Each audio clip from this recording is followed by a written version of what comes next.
Hey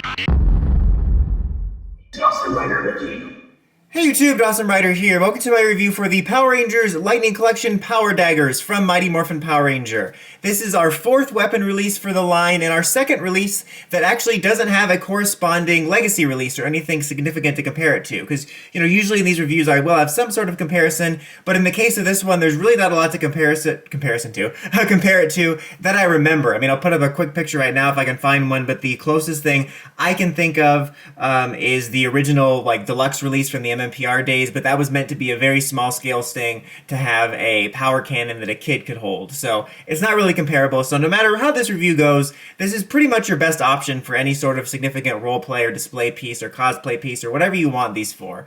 But go ahead and get started. One of the things I always do love about these releases, I really love the stands. I love the idea. I mean, it looks like, cheapo stone. It doesn't look like real stone, but I just love the idea of the stone it's in with the cool power coin that's individualized for the Ranger. They look so much cooler and more professional, I guess, than the stands they have for the helmets, which just look really cheap with a sticker on them. I just really dig them aesthetically, and I love the way that they have cool ways to display them. I kind of wish this also had a way to display it in the together mode, just like the Triceratops one, the Blue Ranger one, where you can display it together or crisscross. The crisscross ones look a little bit cooler, just because they're a little bit more unique. I just wish that option was available, because I think it's just kind of neat. But that being said, I love the way this looks on display like this. I think it's really cool. There also is just something cool and nerdy about putting the dagger tips in here because it's like an Excalibur thing, which I just think is rather cool. So that's definitely a positive.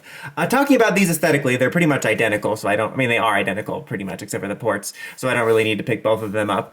They kind of sit on the same place as the rest of them. They're kind of the same general quality. They do always have this slightly cheaper quality than I'm not expecting. I think that's just due to the nature of the market changing and things not feeling as high a quality as usual. But they do just sit this weird line for me with any of these weapon releases where they feel like they're skirting a line between this is a collector's line in a kid's toy packaging. I know it's a toy, but you know what I mean. The difference in a feel between a regular line item and a legacy item or a collector's item is different. And this almost feels like a collector's item in a kid's toy packaging. But these don't look half bad. I mean, they're a good size, overall good size. I don't know if they're exactly 1-to-1, but they're pretty much as close as you're going to get. And they feel good in hand. They're fun to mess around with. When you put them together, it also has a really nice feel of them together. Similar to the Triceratops one. Why did I say that again? The Triceralance. That's not the Triceralance, is it? Power Lance. Where's Triceralance from? Regardless, it has a similar feel. I think the Lance feels a little bit cooler because it's a little bit bigger. You know what they say, scythe matters. But you know what I mean. Overall, it feels pretty good in that regard. And I do like the way the blades look. They do kind of skirt this line between kind of cheap, but also good looking. They do have a nice silver paint here. And you have this almost translucent aspect because of the lighting that overall looks okay. The power coin overall looks pretty good too. How accurate it looks in terms of color and coin kind of depends on what picture you're looking at. Sometimes you can find a picture of the prop from MMPR. Sometimes it's a Jew Ranger promo shot from a magazine, so it just depends on what you're looking at. But the coin overall I think looks pretty good. The yellow-black combo looks very Bumblebee-like Bumblebee! And immediately just makes me think of that. I think that unfortunately the brightness of the yellow does make it look a little bit cheaper than some of the other ones. Like I said, all of them have a slightly cheap feel, but I think this one looks the cheapest just because of the way the yellow presents. I think that's primarily that fault. Also worth noting that these little daggers move, which is really cool, and I almost tried to move them the opposite way. So that's just kind of a nice little detail. So bottom line is, look-wise, overall what you've come to expect. Now, as far as sounds, you press this button here, and it effectively is the on and off switch, and it'll activate in the first mode. And you'll see the nice light up there, which looks really nice. I like how they're all kind of different. Blue has the sort of outer edge ones. This one has this here, and you can see some of the things activating there. And red had that really cool motion activated one. But this is basically your motion sensing mode. And this is where I wanted to talk about. This is really weird. So let's put this one on here. They have the same sounds.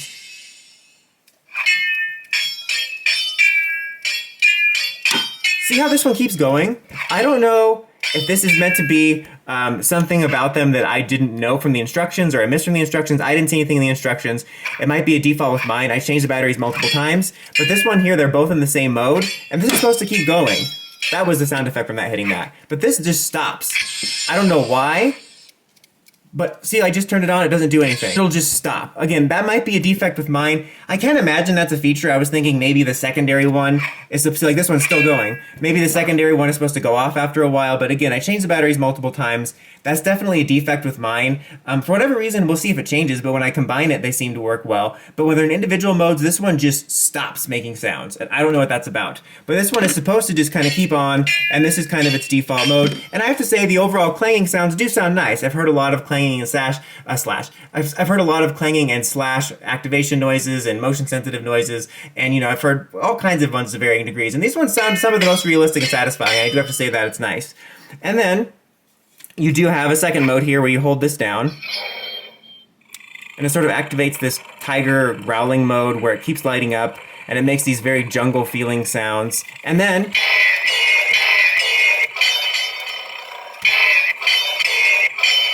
you get these really cool extra sounds in this mode. And they honestly sound really cool, satisfying, and the speaker sounds really good, and I'm really pleased with it for what it is. I just wish the other one would work better. And then hold it down to turn it off, and then this will be kind of an on-off switch for that as well. Yeah, this one, let's go ahead and hold down for press.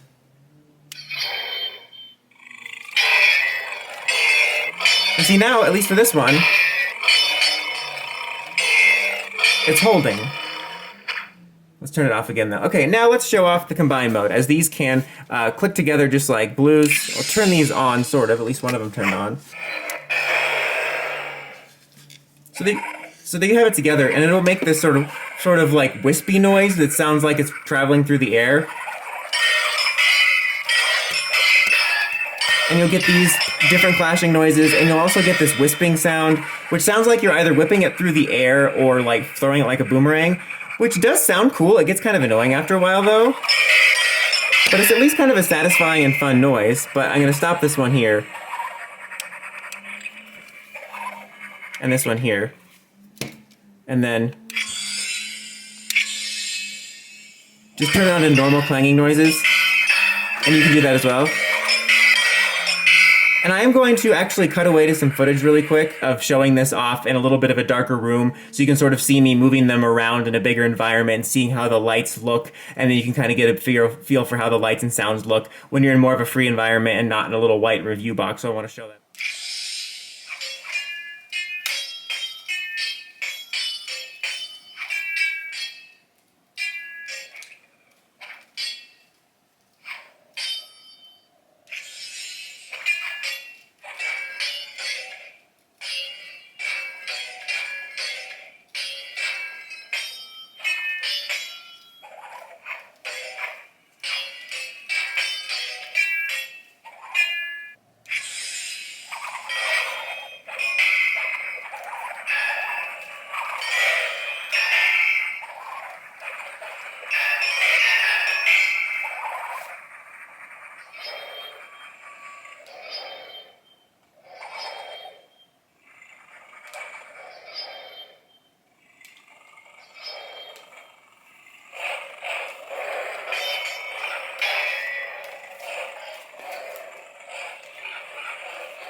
Alright guys, so final verdict. Do I recommend these? Yes and no. I kind of sat on a weird scale with these. I mentioned in the Power Lance review that for whatever reason I wasn't all that excited for them, even though objectively I feel like I should have been, because it was actually something I hadn't really bought before and compared to the Power Sword or the Dagger. But I wasn't that excited for them, but I was pleasantly surprised by how much I liked them. As a result, I was kind of looking forward to these possibly surprising me a bit, and it kind of ended up being somewhere in the middle. I did like them more than I thought I was going to, similar to the Power Lance to a degree. They overall look really cool on display, if not a bit cheaper with the bright yellow plastic. The sounds are fun and satisfying, they're fun and satisfying to move around, and I think if you're a huge Yellow Ranger or Power Dagger fan, they're overall pretty cool and one of the best things we've gotten. Far from perfect. I think it's definitely worth noting that glitch I have with mine. Maybe that is supposed to be a feature. I don't imagine it wouldn't be, but it would be kind of crazy to have one that's supposed to crap out. But keep an eye out for that. You know, if you do get one like that, maybe return it so you can get one that doesn't have that inconsistent problem. That was the only significant problem I had with it. The only other problem I have with it outside of the price is I wish it had a little bit more with with it. Like, these are basically just some clashing sounds and some noises, which do sound nice. They sound really good and some of the most satisfying noises, but it doesn't play the theme, which would be kind of repetitive, but, you know, it just doesn't feel as robust as something like the old Legacy Legacy releases, or even the Power Sword or Dagger releases. So it makes it feel a little bit underwhelming, especially for the price. And I think that's kind of what I'm getting at. These are overall honestly not bad and have some really cool aspects to them, but I personally can't recommend them for the $130 price tag, unless you're an absolute hardcore Yellow Ranger fan or Power Dagger fan is your favorite weapon and you absolutely can't wait. In that case, you probably won't be too disappointed. But my recommendation, as always, is to wait on sale. If you can find a decent sale for these and you're a big fan of these weapons and want something different, then I can recommend them. I think they have some cool things about them, but they're definitely overpriced, and some of the ones where I feel the overpriced aspect the most. But that's about it for this one, guys. Until next time, don't forget to like, comment, subscribe, and climb the steps and ring that bell so you get notifications for my videos. Dawson Ryder, signing out.